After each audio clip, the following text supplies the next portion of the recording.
Thank you for doing that. Hey, come on. What is this, a dream? Hare Krishna.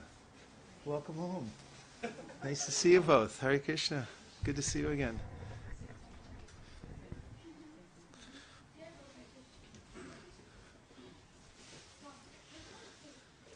Will this be comfortable for you? If not, there's chairs also. You take the most comfortable. Okay. And you can also migrate.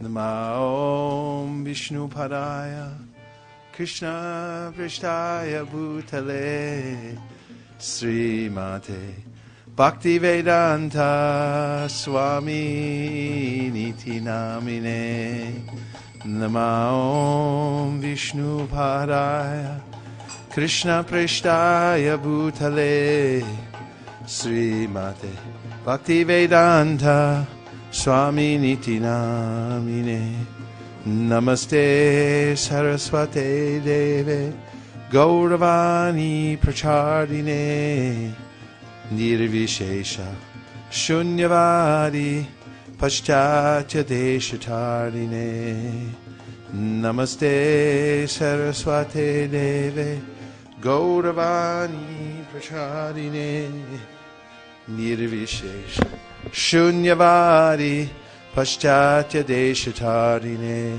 Jaya Shri Krishna Chaitanya Prabhu Nityananda Sri Advaita Gadadhara Srivasadi Gaura Bhakta Vrinda Shri Krishna Chaitanya Prabhu Nityananda Sri Advaita Radhara Shivasari Gaura Bhakta Vrinda. This is let me see those kartals for a second. It's kind of a different beat.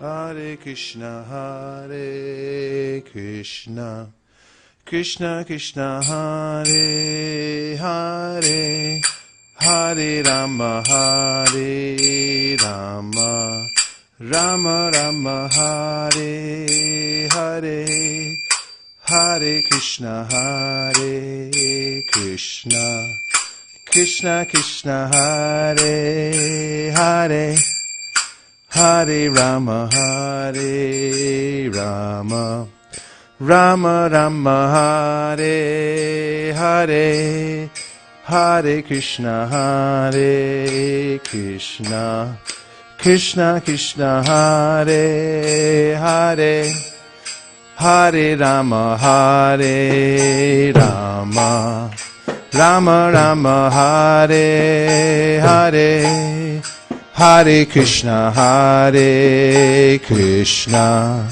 Krishna Krishna, Hare Hare, Hare Rama, Hare Rama, Rama Rama, Hare Hare, Hare Krishna, Hare Krishna, Krishna Krishna, Hare Hare, Hare Rama, Hare Rama, Rama Rama, Hare Hare, Hare Krishna, Hare Krishna, Krishna Krishna, Hare Hare, Hare Rama, Hare Rama, Rama Rama, Hare Hare, Hare Krishna, Hare Krishna, Krishna Krishna, Hare Hare,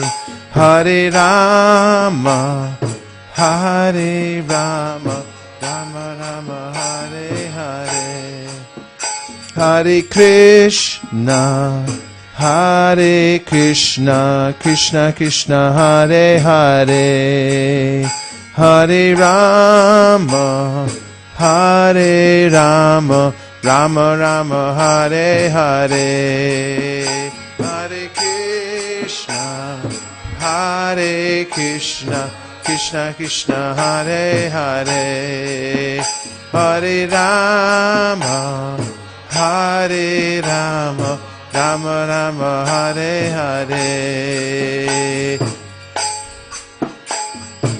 Hare Krishna, Hare Krishna, Krishna Krishna, Hare Hare, Hare Rama, Hare Rama, Rama Rama, Hare Hare, Hare Krishna, Hare.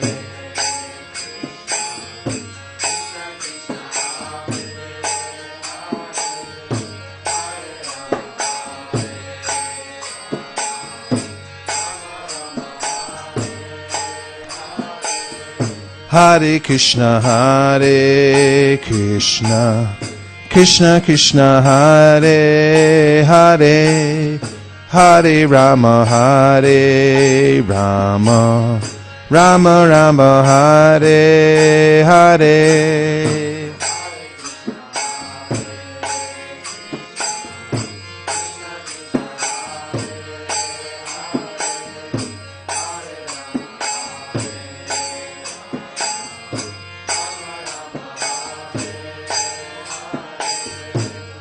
Hare Krishna, Hare Krishna, Krishna Krishna, Hare Hare, Hare Rama, Hare Rama, Rama Rama, Hare Hare.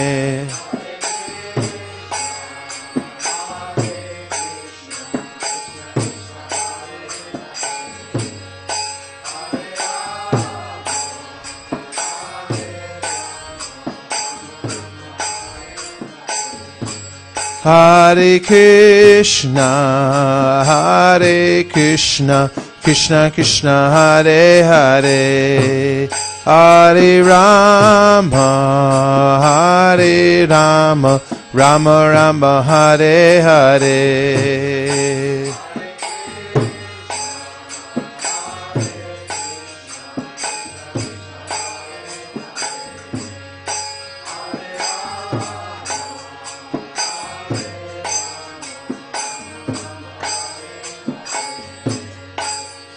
Hare Krishna, Hare Krishna, Krishna Krishna, Hare Hare, Hare Rama, Hare Rama, Rama Rama, Hare Hare.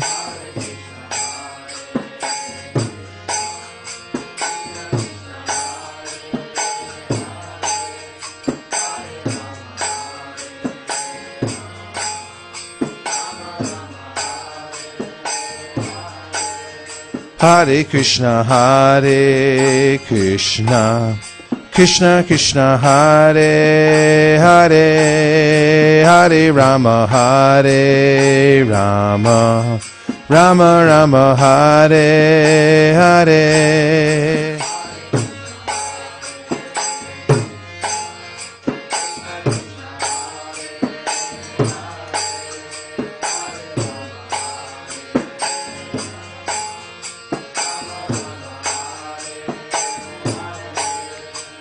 Hare Krishna, Hare Krishna, Krishna Krishna, Hare Hare, Hare Rama, Hare Rama, Rama Rama, Hare Hare.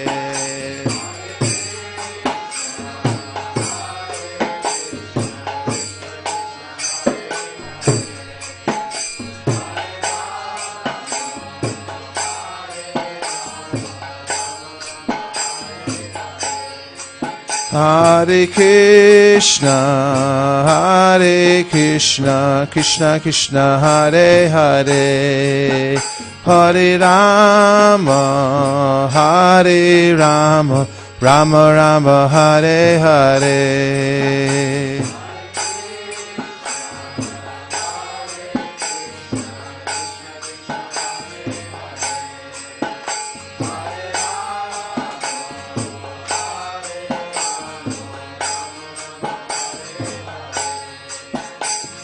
Hare Krishna, Hare Krishna, Krishna Krishna, Hare Hare, Hare Rama, Hare Rama, Rama Rama, Hare Hare.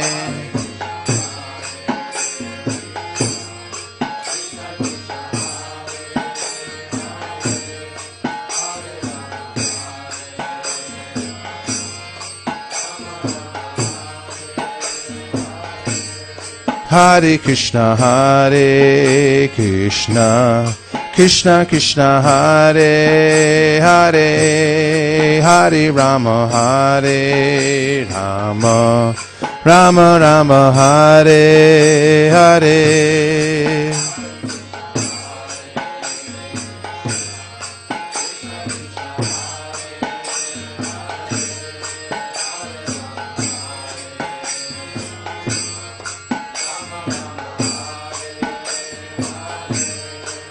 Hare Krishna, Hare Krishna, Krishna Krishna, Hare Hare, Hare Rama, Hare Rama, Rama Rama, Hare Hare.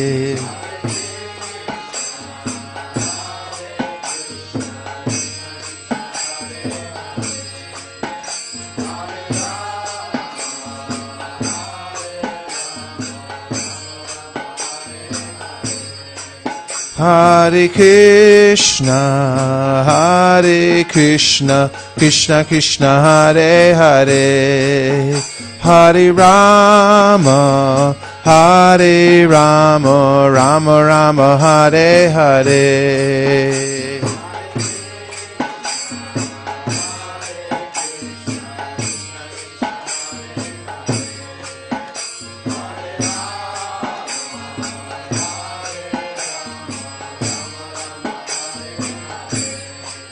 Hare Krishna, Hare Krishna, Krishna Krishna, Hare Hare, Hare Rama, Hare Rama, Rama Rama, Hare Hare.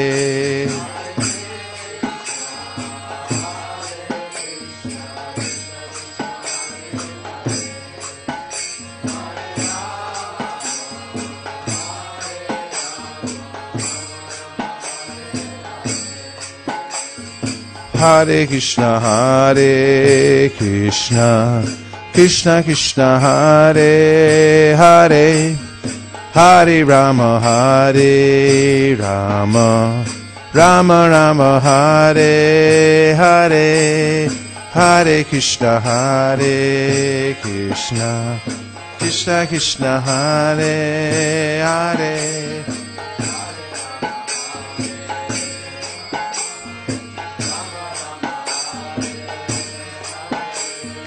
Hare Krishna, Hare Krishna, Krishna Krishna, Hare Hare, Hare Rama, Hare Rama, Rama Rama, Hare Hare.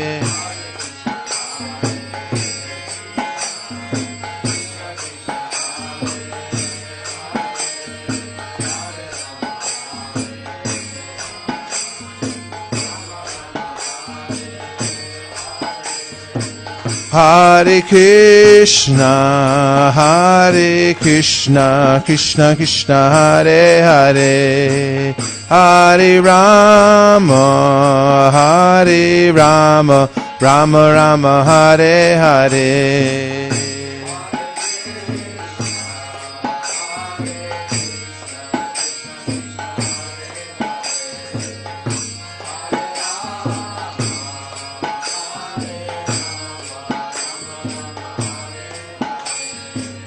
Hare Krishna, Hare Krishna, Krishna Krishna, Hare Hare, Hare Rama, Hare Rama, Rama Rama, Hare Hare, Hare Krishna.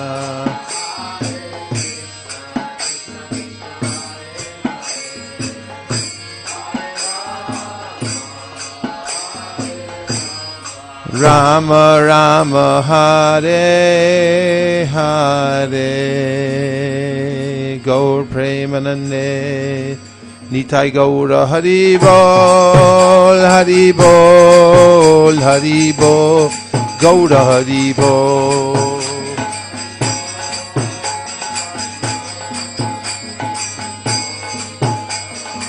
Nitai Gaura Haribol Haribol Haribol Gaura Haribol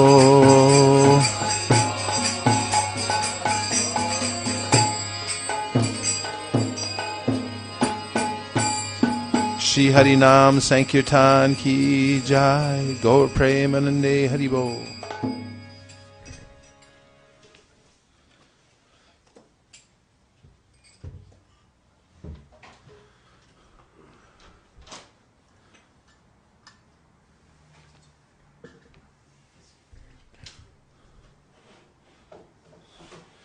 Let's look at the Sri Upanishad.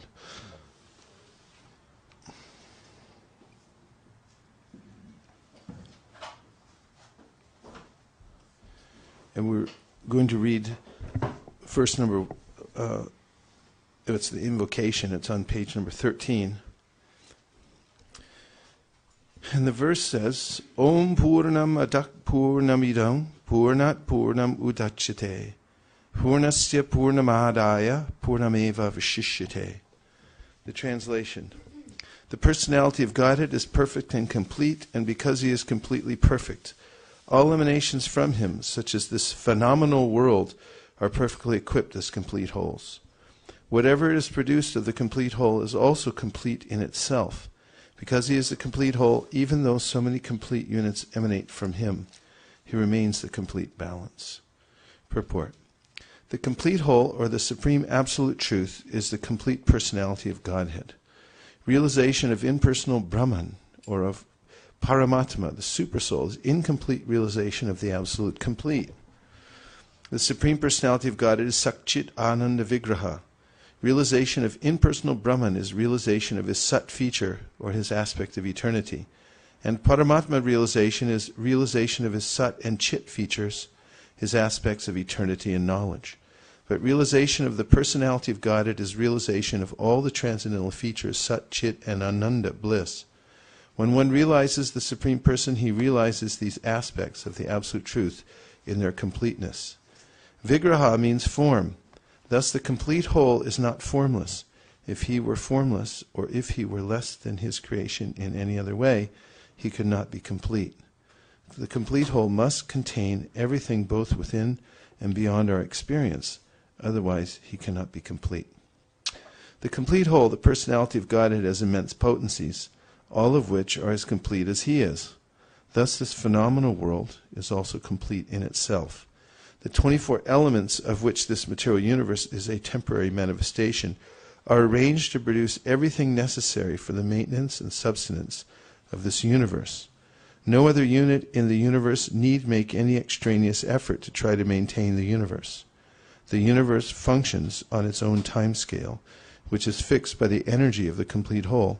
And when that schedule is completed, this temporary manifestation will be annihilated by the complete arrangement of the complete whole. All facilities are given to the small complete units, namely the living beings, to enable them to realize the complete whole. All forms of incompleteness are experienced due to incomplete knowledge of the complete whole.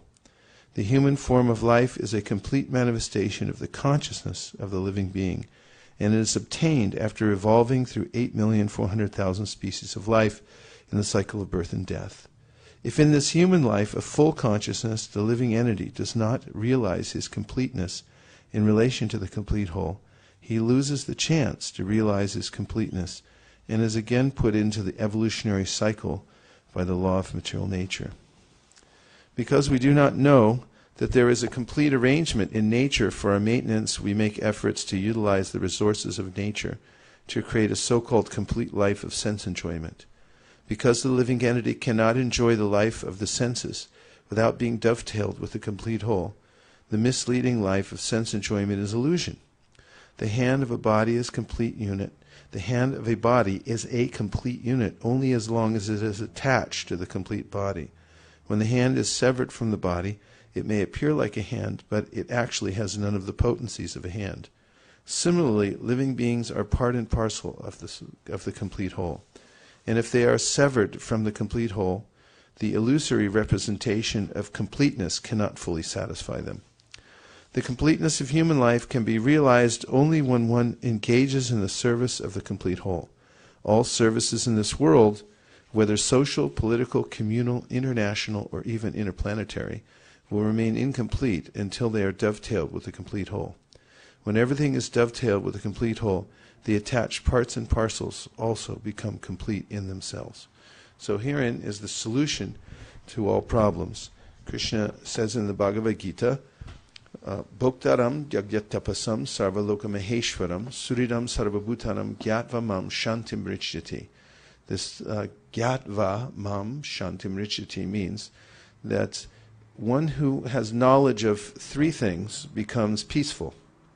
Those three things are that Krishna is the enjoyer of everything, that he's the proprietor of everything, and that he's the friend of everyone. And the opposite, well, what's true for Krishna isn't true for me. I'm not the enjoyer, and I'm also, I'm not the proprietor of anything, and I'm also not the friend of every living being. And when I try to be, when I try to be the controller of everything and the friend of all living beings, I fall short, and there's frustration. So I'm the servant of the Supreme Personality of Godhead, who is the complete whole. And in that position, I feel complete. Just like a small part of a machine, when it's in the machine, it has its function and is very valuable. But as soon as it's separated, the little screw, you take it out and the machine doesn't work, then and when the part is separated, it just becomes an insignificant part. But when it's part of the machine, it plays an important role. So, Bhoktaram Jagatapasam. So Krishna is the enjoyer. And this means, like with the body, there's a stomach. And when the hands and all the other senses cooperate to feed the stomach, then naturally the hands become nourished. But if they try to enjoy independently, they'll be dissatisfied and they won't be nourished. So in Krishna consciousness, a person, a devotee, realizes that by satisfying Krishna's senses, my senses become satisfied. When I try to independently satisfy my senses, I become frustrated and I become entangled. And similarly, when I try to own something in this world, it's also troublesome. First of all, how long can I own it for? And as long as I'm attached, then whatever I'm trying to own or control becomes troublesome for me. It doesn't mean that I don't have any possessions or I just walk around with no clothes, although some have done that, like Shukadev Goswami. But it does mean that I give up my sense of proprietorship over whatever possessions I have, and I accept only what's necessary and not more than that. In that situation, there's no burden. However, when I try to control or own something, then there's a great burden. And similarly, I can't successfully be the friend of all living entities. For instance, if I want to stop hunger in the world, how far can I go? Maybe I can feed a few people, but they'll be hungry the next day anyway. But Krishna is feeding everybody everywhere. Nityo nityanam chaitanas chaitananam eko bahunam yo vididhati kamam. The Vedas say that the Supreme Absolute Truth is the feeder and the living entities are the fed. That means that everywhere, everyone's being maintained by Krishna. Sarvasya dataram, Krishna says, is one of the ways to meditate on him. In the Bhagavad Gita, he gives various aspects of his personality that we can meditate on. And one of them is Sarvasya dataram. It means that he's the maintainer of everything. and of everyone. But I can't claim that. I can't even maintain myself. I'm being maintained. So this is reality, understanding that I don't own, and I'm not the friend, and I'm also not the enjoyer, is reality. And if I engage my senses in serving Krishna, who is the controller and who does own everything, and I rightly place all of my possessions in his service, then I'm naturally situated and I enjoy life at every step. So in conditioned life, I have this idea that I'm the owner, the controller, the enjoyer, and therefore I must become purified. And this is the life of yajna, performing sacrifice for the sake of the Supreme. And gradually by that sacrifice, by that yajna, my senses become purified. And I realize my identity as an eternal servant of Krishna. And this is the perfection of life. So this verse describes the Supreme Absolute Truth as the complete whole. Everything is being maintained by him and is going on in perfect balance because of his energies that are expanded everywhere. And we can see the hand of the maintainer, the Supreme Personality of Godhead, within everything. Wherever we go, we can see how things are perfectly created. Like within a tree, there are fruits, and within the fruits there are seeds, and those seeds then can produce another tree. And the universe itself is set up as a complete unit with everything that's necessary for maintenance and maintaining all the living entities that are within the universe. So there really is no problem except for my misplaced energy and misunderstanding about who's the controller and the enjoyer. But once I adjust that, then I can experience the true happiness in life. Gyatva mam shantim richiti. Actually, Krishna says somebody who understands this and is properly aligned and oriented is shanti, is peaceful, is happy. Hare Krishna. So now, questions.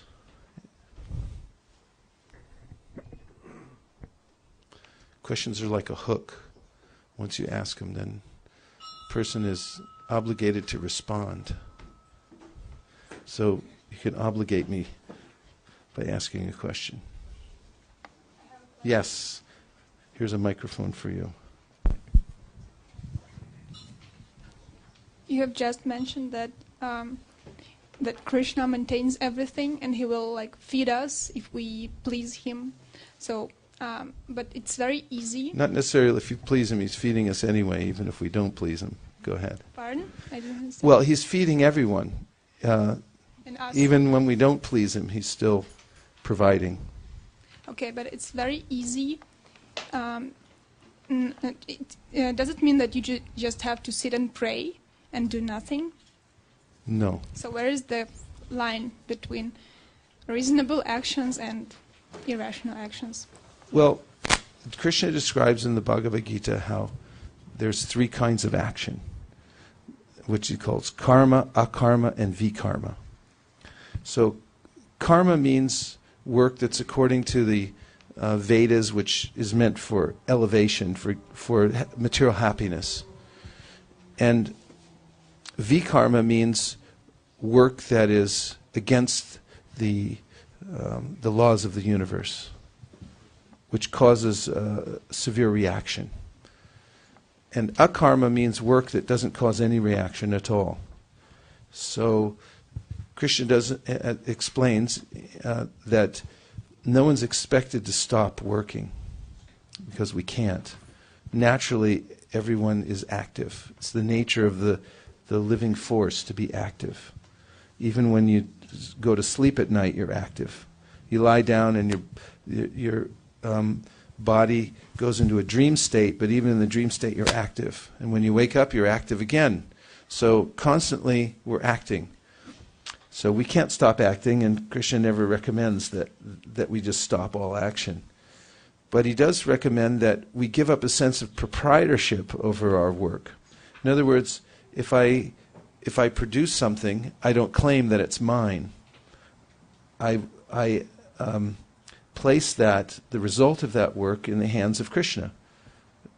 And because I don't have a sense of proprietorship over my work and over the fruits of my work, and I'm not attached to it, there's no reaction to it. And it also doesn't mean that you don't have any possessions. You may have possessions, but it's just like a bank teller, has money, but he or she doesn't think that this is my money. As soon as he or she thinks this is my money, there's problems. That bank teller will start feeling some anxiety, start perspiring, counting the money, thinking, well, maybe this could be mine, and maybe he'll take one. And then there's problems. There's problems. But a bank teller who just does his or her duty and counts the money doesn't have any problem. It's not his money to worry about. So all of the things that we have and the duties that we have, that we've been given according to our nature in this world, are meant to satisfy the Supreme. So if we do our work in a detached way and offer the fruit to Krishna, then there's no reaction to that work. So also, this is called Yukta Vairagya. Yukta means to connect things to the Supreme, to our Supreme Source, Krishna. And Vairagya means renunciation.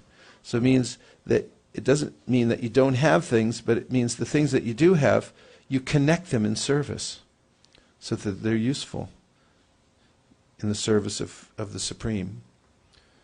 Then you're renounced, even though you have many things. And you perform duties, you do your work, but you're not getting a reaction for that work. Would you like to ask a follow-up question? No. Did that answer your question? Okay. Another question. Manish. Good to see you, by the way. Hare Krishna. Today we had some Gita discussion on our company. So one of the devotee asked, like Prabhupada mentioned so many times that there is a pure devotee and we should try to associate. So whom we can define as a pure devotee? What is the definition of a pure devotee? Yeah. Or how we can recognize him, like he's a pure devotee. How can you recognize what's a pure devotee? Yeah. Pure devotee is defined variously, but a pure devotee is defined as one who's strictly following another pure devotee. So someone who's following a pure devotee is also pure because such a person is rightly situated. And purity has to do with the intention. In other words, someone who's there are people performing various actions, but someone who's dedicating their work and their mind, and everything to Krishna, that's their intention to serve Krishna is considered a pure devotee. There are definitions of various classes of devotees given in the Shastra. And there are the beginning devotees, the middle devotees, and the most advanced devotees. These are called in Sanskrit the Kanishta Adhikari, the Madhyama Adhikari, and the Uttama Adhikari. And within those categories, there are subcategories. For instance, there may be a Kanishta Kanishta, and a Madhyam Kanishta, and an Uttam Kanishta, and a Madhyam Kanishta, and a Madhyam Madhyam, and an Uttam Madhyam, etc., and many other categories. In other words, there are various stages of advancement. However, you'll find in the Nectar of Instruction in the 5th verse that the definition of the various advanced stages, the 3 advanced stages, are that the Kanishta Adhikari is the beginner who has what's called Komal Shraddha. It means his or her faith is very tender. That devotee can be dissuaded by somebody else who brings a strong argument and says, well, there is no God, what are you doing? That person also doesn't know much about Shastra. And the Madhyam, the middle devotee, has strong faith. However, he or she doesn't know Shastra very well and can't argue based on Scripture. And the Uttamadhikari is described as one who has strong faith and also has who is expert in Shastra. Shastra Nipuna. Nipuna means a kind of an expert. Knows how everything connects in Shastra. Knows how to present Shastra in logic to argue various points. This is one of the definitions. These are definitions given. Also in the Srimad Bhagavatam, definitions of three levels of devotees. The Kanishta-adhikari is described as one who particularly is attached only to worshipping in the church or the temple. Sees that God's in the church or the temple or the mosque, but doesn't see that God's everywhere else. Doesn't also recognize the devotees of God. Just sees there's the church, that's where God is. But doesn't know how to treat other living entities. Also doesn't know how to show respect to devotees of God. This is the definition of the Kanishta-adhikari. And then the Madhyama-adhikari is described as one who recognizes the Supreme, Ishvar, recognizes the devotees, recognizes the innocent, and recognizes the envious, those who are against the whole idea of there being a God. So Madhyama-adhikari sees four entities and acts differently to each one of them. Towards Krishna, he gives his love. To all the devotees, he makes appropriate friendships. Towards the innocent, he pours in as much mercy as possible. And towards the envious, he's indifferent. He doesn't deal with them. It's not the duty of a Madhyama-adhikari to interact with those who are envious. He's upeksha, indifferent, so he goes around them, doesn't deal with them. And the Uttamadhikari, sarva bhuteshu ya pashyad bhagavad bhavamatmanaha bhutani bhagavadyatmani esha bhagavatotama. The Bhagavat Uttam, the highest grade devotee, sees Krishna everywhere. Sarva bhuteshu ya pashyad. Everywhere he looks, and in all living entities, he sees the existence of Krishna. Described that on one level, a devotee sees the energies of Krishna and then thinks of Krishna because of that. Just like a parent who comes home and sees his daughter's little shoes on the porch and immediately thinks, oh, that's my daughter, because he sees the shoes. So a pure devotee of the Lord will see a tree and see the fruit and think, oh, Krishna's there because he's doing all this. He's he's the source of all this energy. So he's always connecting everything. And in the Chaitanya Charitamrita, in the discussion between Ramananda Roy and Lord Chaitanya, it's also described how an Uttamadhikari, another level, will actually see the form of Shyamasundara everywhere and within his heart also. Premanjana chudita bhakti vilochinena santak sadaiva hridayeshu vilokayanti yam Shyamasundara achintya guna swarupam govindam adipurusham tamaham bhajami. That one who has developed prema, or love for Krishna, is always seeing Shyamasundara within his heart. Actually seeing the form of the Lord, of his beloved. Yes? How does a Uttamadhikari deal with an envious person? My question is, how would an Uttamadhikari deal with an envious person or persons? The Uttamadhikari, if the Uttamadhikari is interacting with the material world as a preacher, then he comes down to the level of the Madhyama Adhikari, and he observes these four divisions. So he would do the same, and he would avoid. But an Uttama Adhikari generally sees everyone. He doesn't preach.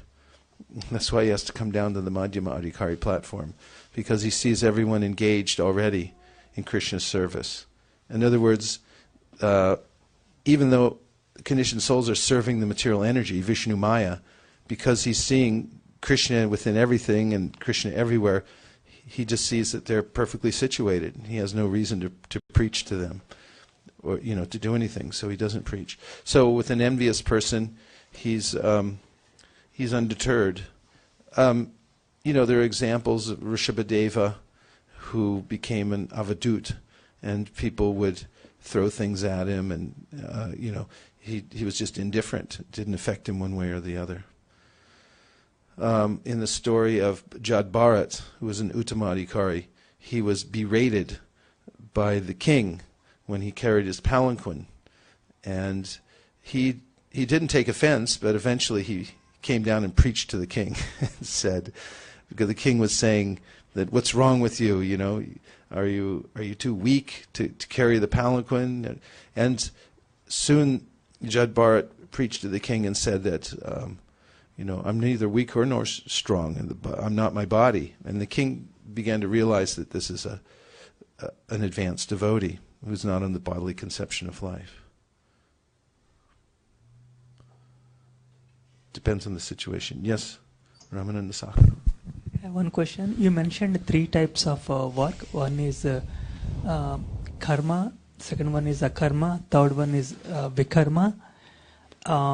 Karma means the work according to the rules and regulations of the scriptures. Fruitive work according to the rules and regulations of the Vedas or the scriptures. And the kind of works we engage in the present age. Sometimes that work is referred to as Ugra Karma by Prabhupada. I heard him saying Ugra Karma. It means it's work that is ordinarily needed, but everyone is pushing for that work to get done. Under what category this kind of work that we currently do? Like for example, someone is trying hard to build a skyscraper, which is not really needed. So under what category this thing comes? Karma? Ugra karma. Okay, so that's a separate category by itself. Well, it's no, it's not a separate category. It's generally vikarma, because if you're working for some kind of an endeavor that's sinful, then there's sinful reaction involved. However, Krishna describes in the 18th chapter of the Bhagavad Gita that every endeavor has some kind of fault. Just as fire has smoke, so similarly, everyone in every division of work in the material world has some faulty action attached to it. So it depends also on how you treat that work. In other words, you're working, and if you're maintaining yourself and also giving some of the fruit of that work to Krishna, then you're dovetailing it, and you're not becoming entangled. Because work done, whatever work that you have to do, that you're obligated to do, when it's connected to Krishna by giving up the fruit, then becomes connected and non-reactive. So it can become a karma. All right? Okay. Yes. Like while practicing devotional service, I found like certain times like we become so much mechanical. Like even while like bowing down to Vaishnava, just it become Hari Bol, just like there is no feeling coming out of mouth or from heart. It is just become mechanical. Or even like offering prayers like Om Ajnana Timirandhasa, just it ends and Hare Krishna, and like in between where it is we don't know. So how to overcome of this mechanical tendency inside us? Well, if you recite prayers regularly, you should study them. Krishna told Uddhava in the Srimad Bhagavatam that the way you purify a mantra is by studying it. And you'll find when you study mantras very carefully, you look at them, then when you say them, they'll have lots of meaning for you, and you'll think about them. For instance, if you study the prayers, the Guru Vashtakam prayers, and you look at them very carefully, they're very beautiful. They're poetical, and they have a lot of meaning. And if you connect them to, to your actual circumstance in life, and you think about them, when you sing them, they'll be heartfelt. So you should take some time whenever you're doing something to think about what you're doing. For instance, bowing down. You mentioned bowing down. You can get into a situation where, as Prabhupada said, it's just a chopping method. One of his devotees was coming in, and after a while he started nonchalantly offering obeisance, and he just sort of bob his head down and move on. And Prabhupada said, what is this chopping method? But if you actually think about it when you offer obeisances, take time, it's actually one of the main processes of devotional service to offer obeisances. Krishna says, Manmana pavamad bhakto madhyaji mam namaskuru. And it's very satisfying, actually, to put your head down. What is it? It's the only time your head is lower than your heart, right? And, if you think about what you're doing, there's a lot more benefit to it. So just be conscious when you do things. Come back, center yourself, and be conscious when you're doing them. And if you're aware that you're just doing it in a mechanical way, then stop doing that and be aware that it's, you have an opportunity to do it and think about what you're saying. It just brings some consciousness. As soon as you bring the consciousness to it, then you'll be able to appreciate it. Otherwise, it's called niyamagraha. There's niyamagraha. Niyamagraha means that you do things, you follow the rules and regulations only for the sake of following them. Niyamagraha. You're not even thinking about why you're doing it. And niyamagraha means that you give them up altogether. So you should follow the vidis, the rules of bhakti, but at the same time study them. Why are you doing them? And think about how you're doing them. And then they'll be relishable. And fortunately, because you're a human being, you can do that. You can change your course in life at any time and decide to do things a different way. This is a good time of year to do that, by the way. Sort of dark. Today's the shortest day of the year. You could feel it, right? Everyone's putting up lights just to tolerate. Can we get through this? As soon as the light starts going down, and starting a new cycle, heading towards summer. And this new year is coming up. So it's a good time of year to stop and look at what you're doing. I just was traveling and met with some of the other Sankirtan teams, like in Toronto and DC, who are doing very well. And we had, Sankirtan meetings there, and we'd start off by listing all the things that we'd accomplished during the year. And we'd brainstorm for, 15 minutes, 20 minutes, half an hour, and see what have we accomplished, because oftentimes we're always looking to the next thing and the next thing, and we don't stop and think about, what do I have right now? What can I appreciate right at the moment? And then it's a good idea to also make some goals for the new year. Every day you can really dramatically change your day by just consciously writing down what you're going to do that day. Be surprised, because if someone asks you in the morning, what's your plan for the day? It's like, well, whatever I did yesterday, I'm just going to try to do the same thing. But you can do better than that. You can actually decide yourself, how am I going to make today better? It's painful because the mind wants to run off and not do that. But actually, this kind of thinking can change your life. And this relates to your devotional activity. Decide what that you're going to do it purposefully. What if you decided that you're going to speak truthfully in the new year, at least for 24 hours? And you start thinking about, how do I speak? How do I walk? What do I do? And make a decision, to make some changes. Then you'll become conscious of it. It works for me. I write these things down and I decide this is how I'm going to conduct myself today. These are my goals for the day. And then I become energized and I become more aware of what I'm doing also. I become aware of my time when I have a goal. If I don't have a goal of the things I want to accomplish for the day, then someone wants to waste my time. It's perfectly fine with me because I have nothing to do. But if you have somewhere to go and a schedule to keep on, and they're all connected, with awareness and designing your own life, which way you want to go.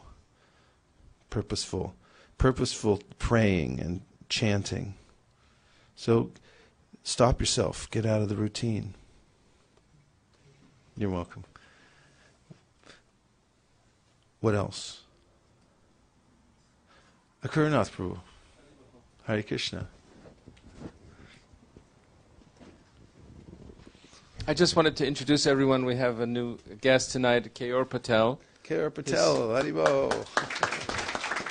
His family are Vaishnavas following the Vallabhacharya Mahaprabhu sect and Pushti Marga sect, and he's involved in some different business activities here. We met through my professional connections. So everyone, I'm glad that he's welcome here. And very much so. Hare Krishna. Welcome. Thanks for coming. Yeah. Charlene. Hi. Hi. I also want to introduce Mo. He is my professional connection also. Hey Mo, welcome. Hare Krishna. Is your first time here? Oh, thank you for coming. Hare Krishna. Yes. You may.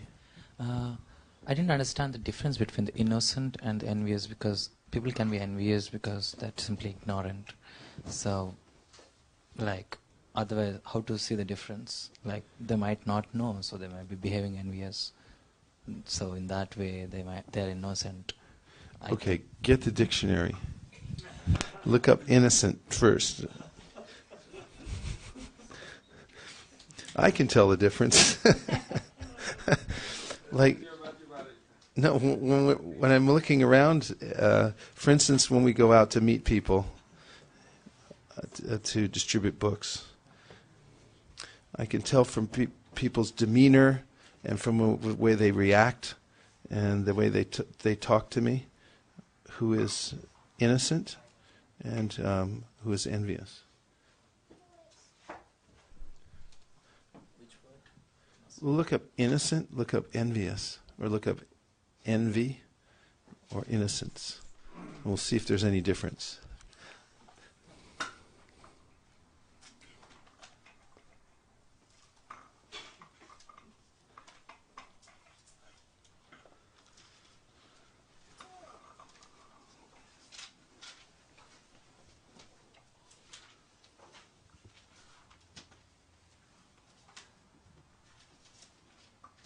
Satam prasangam mama viryasam.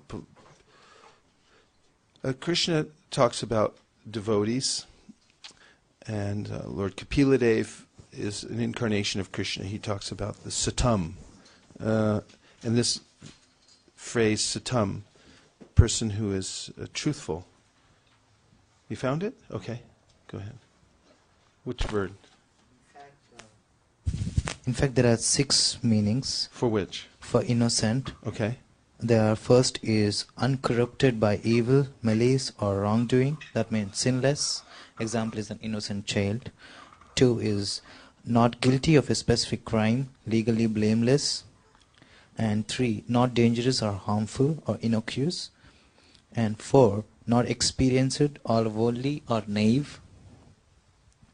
And 5th is not exposed to or familiar with something special, something specified, unaware or ignorant. And 6th, betraying or suggesting no deception or guile, and are artless. So these are the 6 meanings. Okay, now look up envy. Envious. The sense is that there's one of the offenses in chanting the holy names is to try to teach somebody about the absolute nature of the name when they're faithless, when they're not interested. this is an offense. So we have to judge when we're talking to people how open they are. This is kind of the sense of it, that if someone's saying things that are derogatory about the holy name and about Krishna and such, then it's not your duty to stay there and try to turn them around. You look for people who are open. So we call this the ripe fruit philosophy. When you go to pick fruits from a tree, you look for the fruits that are ripe first. And if a fruit's not ripe, it's not your business to make it ripe all of a sudden. It's just not ripe. Of course, if someone's in a situation where they are just temporarily a little bit confused, and the teacher is very strong and can convince somebody. Thank you very much for coming. Hare Krishna. Then it depends on the strength of the person who's preaching. But oftentimes you'll hear Prabhupada in some of the lectures when he was in an atmosphere where people just didn't want to hear. Sometimes there were revolutionary students in the audience, and they would begin shouting things. And, Prabhupada would say, just have kirtan, or he'd say, let's go. And then he would say, let's not go back there again to that particular place, because they weren't open. Okay, envy? I found the meaning of envy. Envy has, again, three meanings. That is like a feeling of discontent and resentment aroused by those desirable positions or qualities, accompanied by a strong desire to have them for oneself. 2, one that is object of envy, the envy of all their friends or whatever. And 3 is malevolence. Malevolence. As opposed to benevolence. Yeah. Yeah, so somebody objects to what you're doing and is forcefully against it, then don't do it. Generally look for people who are open. That's the idea. Did that answer your question? But if somebody has doubts, but they're willing to talk and listen, and it doesn't mean that a person has to be free from doubts in order for us to talk to them or preach to them. Because doubting is a sign of intelligence, Lord Kapila Dev says. And those doubts should progressively be removed by hearing from the authority. And gradually as they're removed, then one becomes fixed up. Siddhanta Bulya Chittana Kara Alash Iha Hoite Lage Krishna Sudrid Manash. In the Chaitanya Charitamrita, Kaviraj Goswami says that we shouldn't be lazy about discussing the philosophy from different angles, because by doing so, one's mind becomes fixed. So there may be some doubt, and to clarify that, this is not a sign of envy. Someone may be innocent and at the same time have doubts and express those doubts, but does so in a way that is not challenging. And if you approach a person who has knowledge and you're very challenging, then you won't get very far. I've seen it in school. Teachers just close right down. But if somebody's open and they actually want to learn, they can ask a lot of questions if they're submissive. And then the teacher will answer all those questions.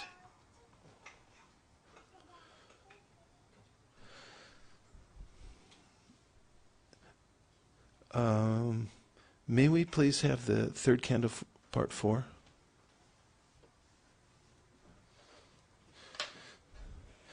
In the Srimad Bhagavatam, Devahuti, who is the mother of Lord Kapila Dev, asks her son, the Supreme Personality of Godhead, a question which many people can relate to. So I'm going to read you her questions and see if you can appreciate them.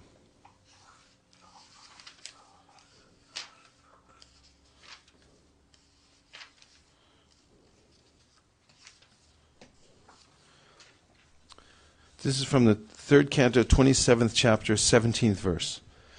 Sri Devahuti inquired, My dear Brahmana, she's speaking to Kapiladev, does material nature ever give release to the spirit soul? Since one is attracted to the other eternally, how is their separation possible? Purport. Devahuti, the mother of Kapiladev, here makes her first inquiry. Although one may understand that spirit, soul, and matter are different, their actual separation is not possible, either by philosophical speculation or by proper understanding.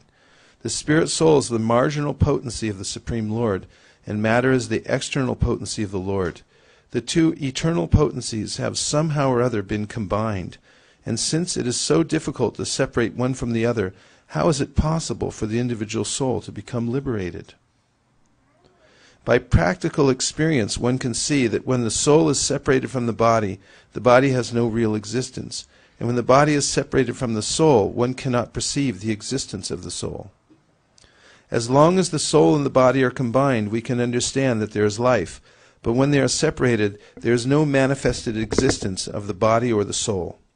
This question asked by Devahuti of Kapiladev is more or less impelled by the philosophy of Vaidism.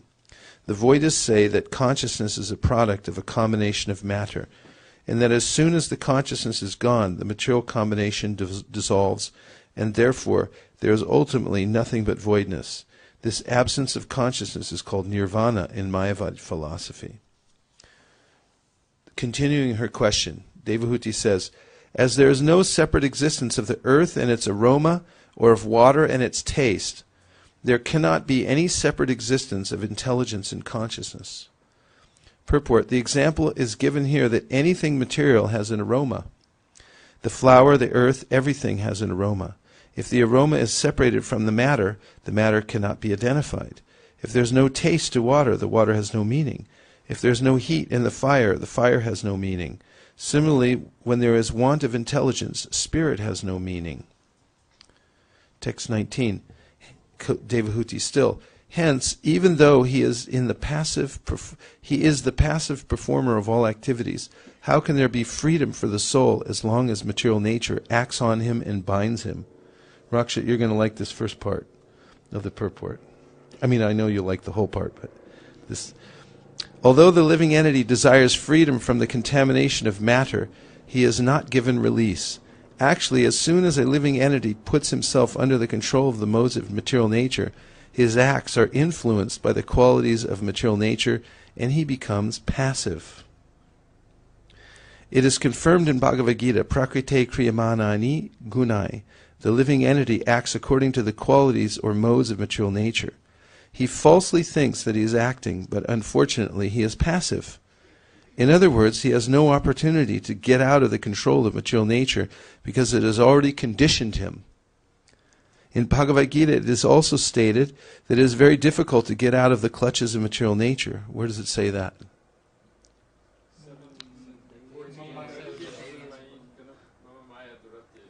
Daiva hi esha gunamayi mama maya duratyaya. It's very difficult. One may try in different ways to think that everything is void in the ultimate issue, that there is no God, and that even if the background of everything is spirit, is impersonal. This speculation may go on, but actually it is very difficult to get out of the clutches of material nature. Are you relating to this? Yeah. Devahuti poses the question that although one may speculate in many ways, where is liberation as long as one is under the spell of material nature? The answer is also found in the Bhagavad Gita 7:14. Only one who has surrendered himself unto the lotus feet of the Supreme Lord Krishna, Mameva ye prapadyante, can be freed from the clutches of Maya. Since Devahuti is gradually coming to the point of surrender, her questions are very intelligent. How can one be liberated? How can one be in a pure state of spiritual existence as long as he is strongly held by the modes of material nature? This is also an indication to the false meditator. There are many so-called meditators who think, I am the Supreme Spirit Soul. I am conducting the activities of material nature. Under my direction the sun is moving and the moon is rising. They think that by such contemplation or meditation they can become free, but it is seen that just 3 minutes after finishing such nonsensical meditation, they are immediately captured by the modes of material nature. Immediately after his high-sounding meditation, a meditator, quote-unquote, becomes thirsty and wants to smoke or drink. He is under the strong grip of material nature, yet he thinks that he is already free from the clutches of Maya.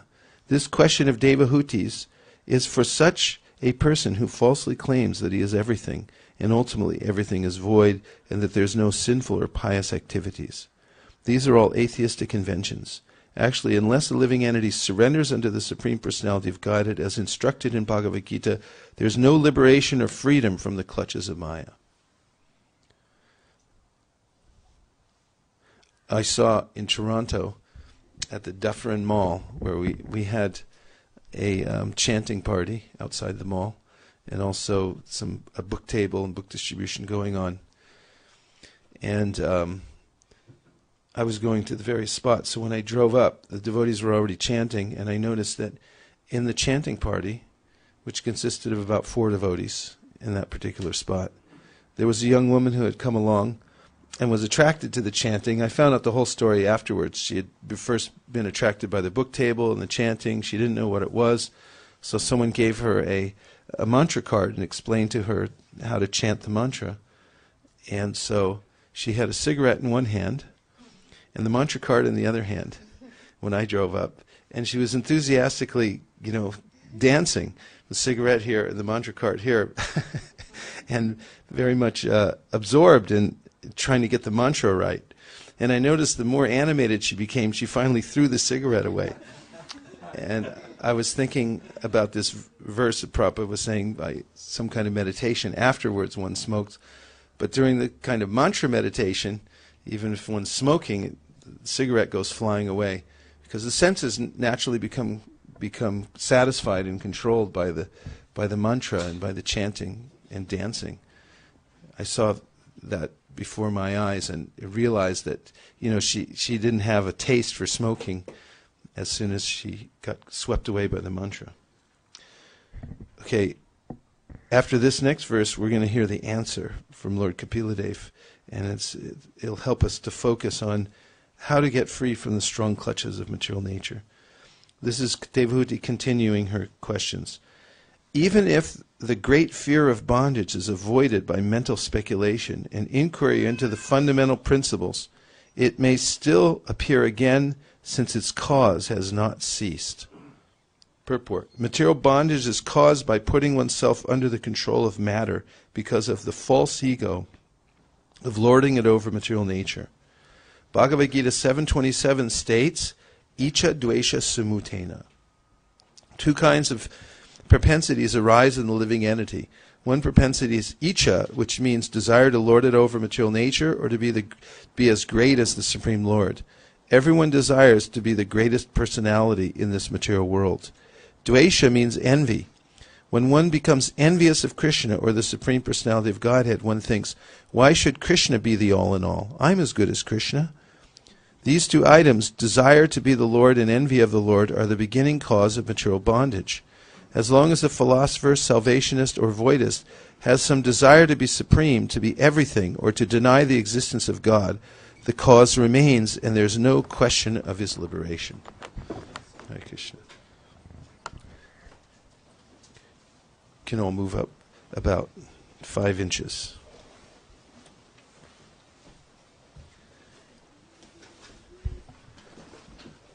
Are you able to concentrate? Are you able to hear this so far? Yeah? Okay. So here's the last paragraph before we get to Kapiladev's answer. So listen very carefully. Hear this very attentively, and you'll find out why in the next verse also. Okay. Devahuti very intelligently says, one may theoretically analyze and say that by knowledge he has become freed, but actually, as long as the cause exists, he is not free. Bhagavad Gita confirms that after performing such speculative activities for many, many births, when one actually comes to his real consciousness and surrenders unto the Supreme Lord Krishna, then the fulfillment of his research and knowledge is actually achieved. There's a gulf of difference between theoretical freedom and actual freedom from material bondage. The Bhagavatam 10.14.4 says that if one gives up the auspicious path of devotional service and simply tries to know things by speculation, one wastes his valuable time. Klishyanti ye kevala bodha labdeye. The result of such labor of love is simply labor. There is no other result. The labor of speculation is ended only by exhaustion. The example is given that there is no benefit in husking the skin of an empty paddy. The rice is already gone. Similarly, simply by the speculative process one cannot be freed from material bondage, for the cause still exists. One has to nullify the cause, and then the effect will be nullified. This is explained by the Supreme Personality of Godhead in the following verses. So these verses particularly caught my attention because the frequently asked question is, how do I actually become free from the influence of material nature? It seems impossible. That's a frequently asked question. And that's exactly what Devahuti is saying. It seems like I am my body. I mean, how do I'm so entwined and connected to the material nature and to the habits that are second nature. How do I become free from this situation? So now we have the great fortune of hearing directly from Kapiladev, the Supreme Personality of Godhead, of what is the definitive answer, how to achieve this liberation. Because as mentioned in the purports, that just by adjustment, by mental adjustment or by physical adjustment, we won't find a satisfactory repose in this world. We won't become happy, we won't become peaceful. So we have to achieve perfection in devotional service. And here's the answer by Lord Kapiladev. The Supreme Personality of Godhead said, one can get liberation by seriously discharging devotional service unto me, and thereby hearing for a long time about me or from me. By thus executing one's prescribed duties, there will be no reaction, and one will be freed from the contamination of matter. Would you like to hear it again? The Supreme Personality of Godhead said, one can get liberation by seriously discharging devotional service unto me, and thereby hearing for a long time about me or from me. By thus executing one's prescribed duties, there will be no reaction, and one will be freed from the contamination of matter. Purport. Sridhar Swami comments in this connection that by association with material nature alone, one does not become conditioned.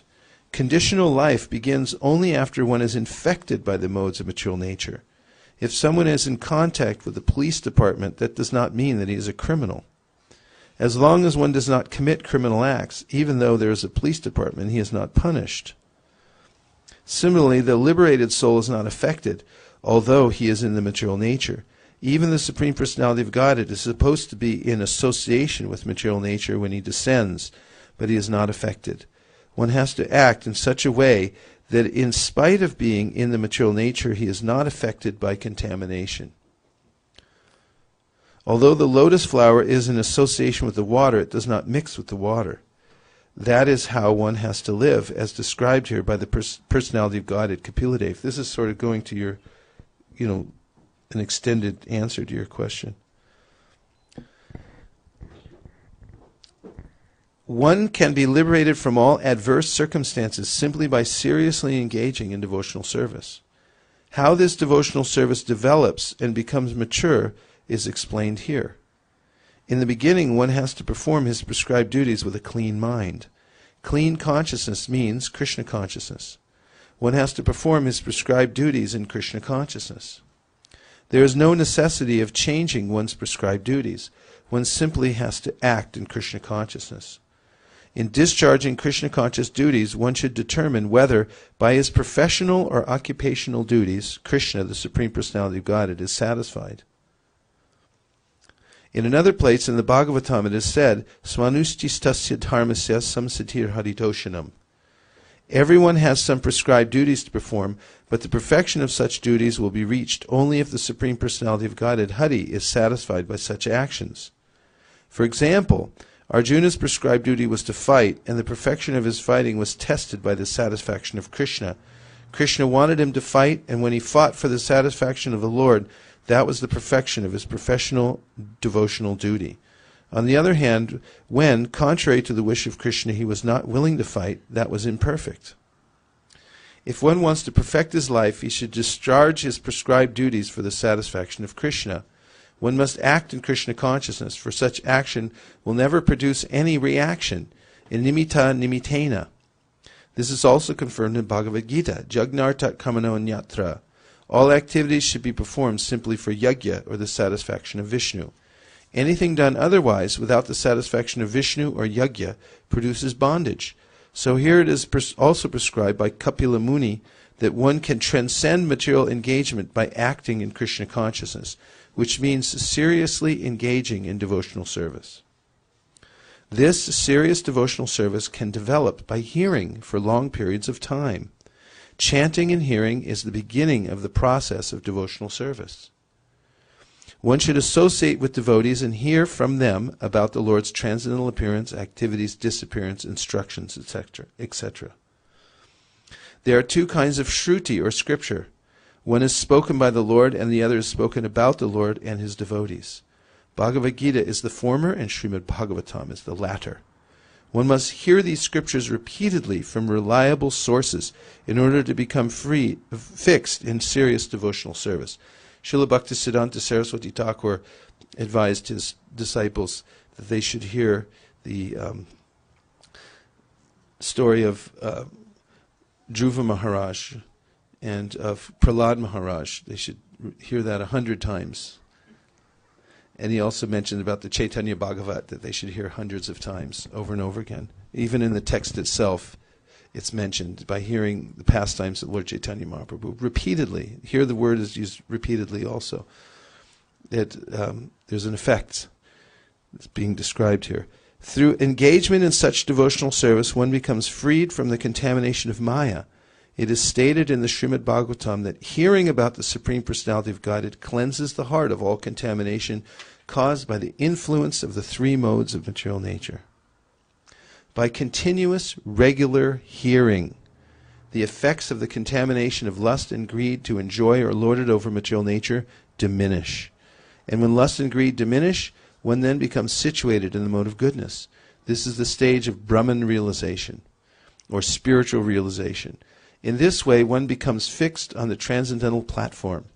Remaining fixed on the transcendental platform is liberation from material entanglement. Do you feel better? Now you know exactly what to do, right? How to become free from this influence of material nature, which has been there since a time immemorial. Right? Feel better? I know I do. Yes. Hari Sankirtan Prabhu. This the solution given by Kapil Dev is good for people who are sitting in this room, who are ready to listen and hear. But what about people whom we tell to read but they don't read? Although they know they have to, they know that this is a cycle of birth and death, everything. But when we tell them read, like parents, we tell them chant, read, they don't do it. So how do we? Well, apparently you have to tell them repeatedly.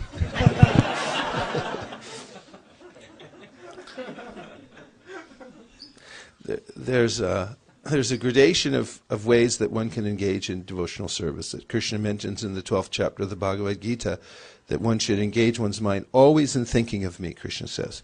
If you can't do that, then perform the rules and regulations of devotional service and you'll rise to that level. And if you can't do that, then do the work that you're doing in the world, but sacrifice the fruit of that work to support the spread of Krishna consciousness.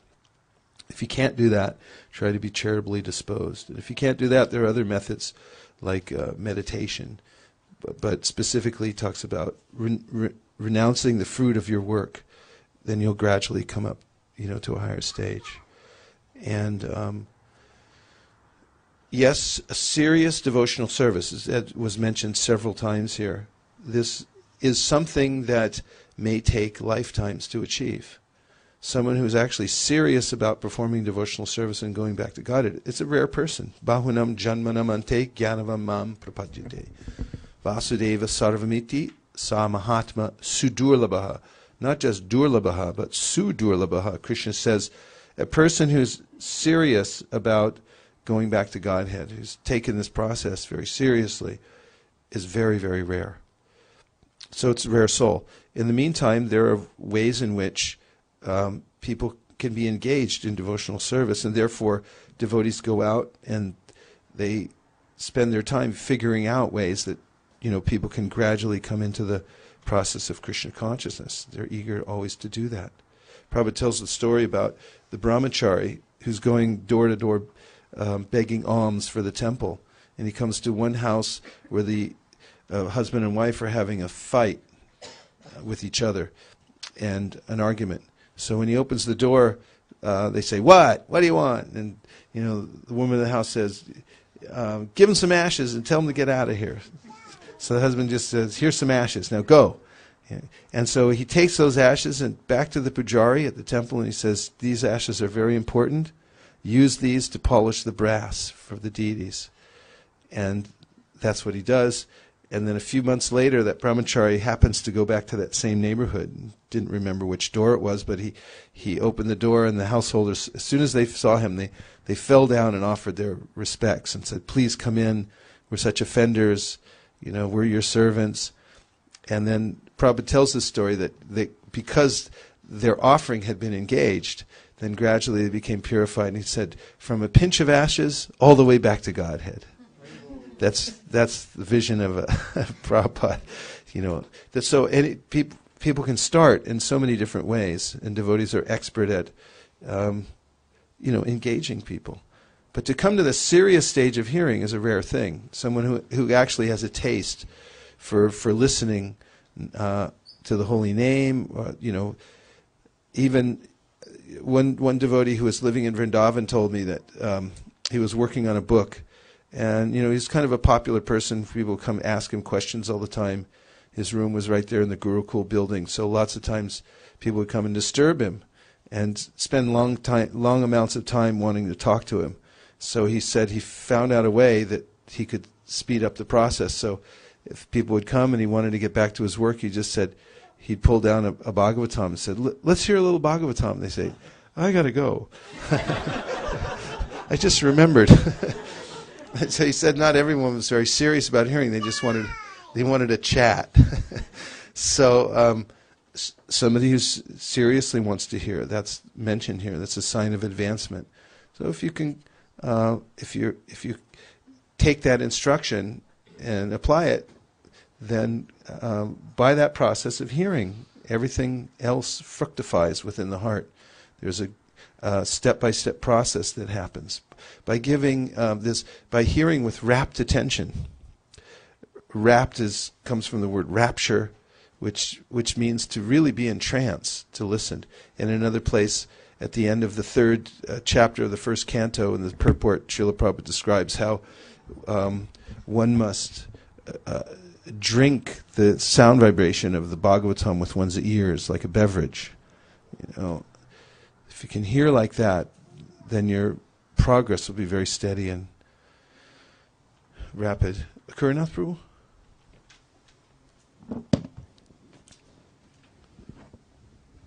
I remember we looked up rapt one Saturday morning, and we also heard that it was from rapere, which means to be carried away. Right. And so that when you're in rapt attention, you're actually carried away from everything else and into that thing. Thank you. Yes, Manish. Like in this purport you mentioned about prescribed duty. I am confused about what is prescribed duty and what is conditional duty. Like here Arjuna, Krishna told fighting, you're fighting, it is a prescribed duty. Similarly when we work, it is also prescribed or is a conditional duty. Well, if just like Ramananda Sakra Prabhu asked, what kind of work is it that we're doing? You do your work and you connect it to Krishna, and then it's not binding. It becomes prescribed. Yeah.